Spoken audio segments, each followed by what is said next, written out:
You know what? Sometimes I walk in the street too. I know it's dark.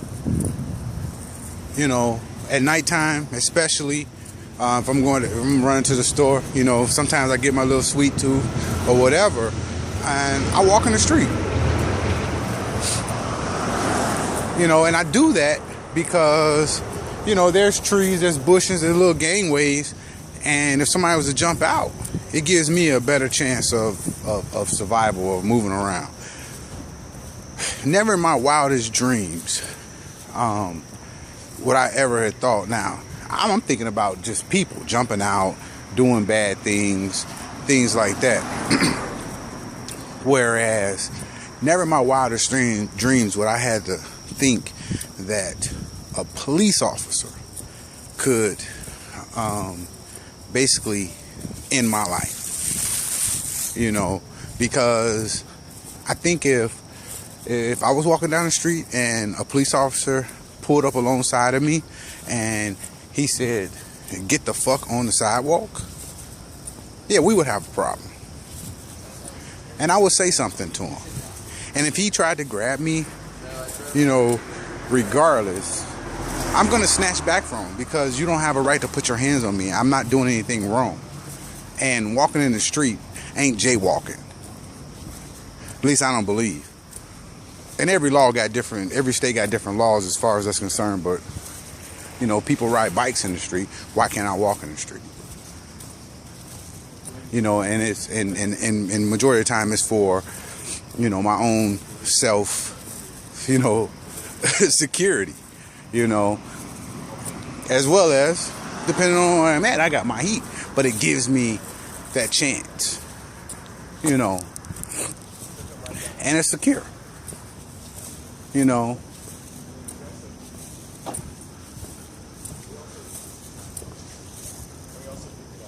But it's literally crazy, and I never would have thought that my life would like be in jeopardy. And it's really bad what happened, you know, to Mike Brown. You know, and I'm glad that those people of Ferguson are, you know, going at it like they going at it, because it's not just Mike.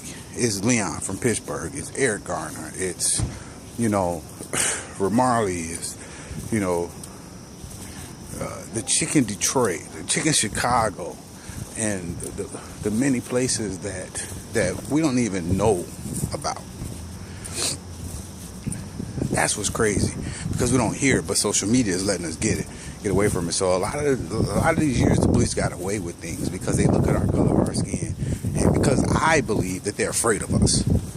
And I can understand why some of them are. I mean, if you grew up, you know, watching television and all you see is what the media, so the media is a part of this too. The media helped kill Mike Brown. The media helped kill Eric Garner. The media helped kill all these other people. You make a person act like a savage, disrespect them. You know, my grandfather always taught me, if you want respect, you give it. You give respect. That's what you got to do if you want respect. Respect is not just given. I mean, maybe it is sometimes, you know, if you've proven it, you know, outside of a typical arena. Maybe you're a community leader. Maybe you know, you're mayor or president or something where, you know, people would just instantly, you know, give you more just respect for your position or something like that. You're a boss. Yeah. A lot of times you're going to get respect. But those people too, you just can't walk up to somebody and just disrespect them because you think they lower than you. You know what? You're going to have a problem. But like I said, I believe the media have killed a lot of black boys. Yes, some of these white police officers, that's why you don't hear, I mean, I'm sure it's happened, but that's why you don't hear it that often that a black police officer has shot and killed, you know, some white person. Just, if it has been, it's been, you know, no reason. We knew it wasn't racially motivated. It's because, you know, they was on some meth or or the bath salts or something like that, or they're in the zombie type of mode, or they're pointing a weapon, or it's usually been justified, as far as I know. And it's because black people, we don't grow up afraid of white people. And white people shouldn't grow up afraid of black people, because you know what? I mean, here I am, I'm 41 years old, and, I've committed any crimes. I'm not abusive.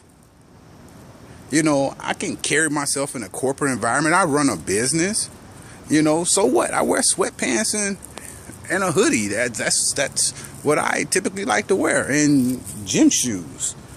But does that mean that you instantly look at my skin tone and you go, oh, he's dangerous. He's 6'1" and 230, 240. Ooh, he's a danger. That's because of the media. What you put on TV is in these people's brains, because they grew up watching. I remember when I was 17 or 18 years old, and I went to the Air Force, and I was in basic training. And, I come from a 90% black city, right? So I grew up with seeing majority black people everywhere I go. It wasn't, I don't even think if it was one white person in our school, I might be exaggerating, right? Black school teachers, black principals, black superintendents, black mayor, majority black police force, majority black, firemen and politicians, right? You would think that I would look at white people and be like, oh, shit, what y'all doing here? Because we definitely was outnumbered, right? And I remember walking up to this kid's hand and just saying to him, hey, my name's Ryan, how's yours? What's yours? And he looked at me, he was so freaking afraid. He stared at me. And I just basically made a joke, and I say, man, it don't melt in your hand, melt in your mouth. Everything you read or saw on TV, man, I don't have a tail, I don't have none of this stuff. It don't rub off, bro. It's just the color of the skin. I bleed red just like you do, right? I put my pants leg on one leg at a time just like you do. I stand up and pee just like you do, bro. Well, some of y'all do sit down, or some of you guys do act like you sit down when you pee. But some of you males, the women, you supposed to. And before long, we were, talking people, but he had to get to know it, because he grew up come to find out he grew up in a city. He never seen black people in real life before. And the same thing with some of these people in the suburbs. It's the reason why, the black community, why we don't have jobs out here. It's not that we're not qualified. Most times we're overqualified, and most times we're going to do the job even better than a lot of people. That's just in my eyes and what I've seen. But the biggest issue is, the fact that people hire people who look like them. And that's not exactly, a bad thing. So, bro, that's not exactly a bad thing, right? The bad thing is, we as black business owners, we don't do it.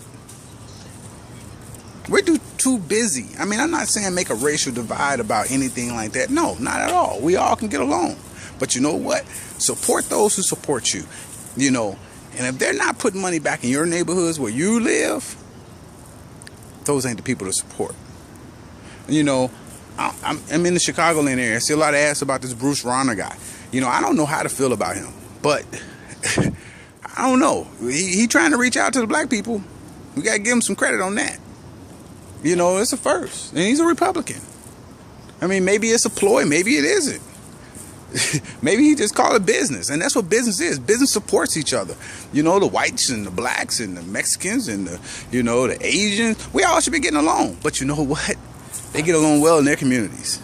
And they put us in our communities. And then they come over and open up in our communities, take our money out of our communities. And it's not leaving anything back. And that's what the rest of the part that many people don't understand. You have to leave some pebbles. You have to leave some pebbles back in the community, right? Because if not, that's why these black communities don't look good. But anyway, check out a link. Create a profile for your black business owner. at our network at blackfolkhotspots.com.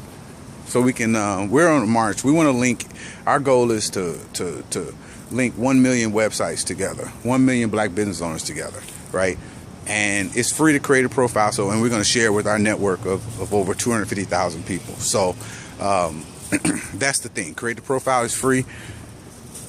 Yeah, every now and then you might get some marketing materials, because we do some advertising and marketing. We kind of help black businesses get more exposure. So, you know, if you don't, you disregard them. If you do, then, you know, join our network, plug into our system, and let us help you grow your business too. That's if you want to, but you ain't got to. It's free.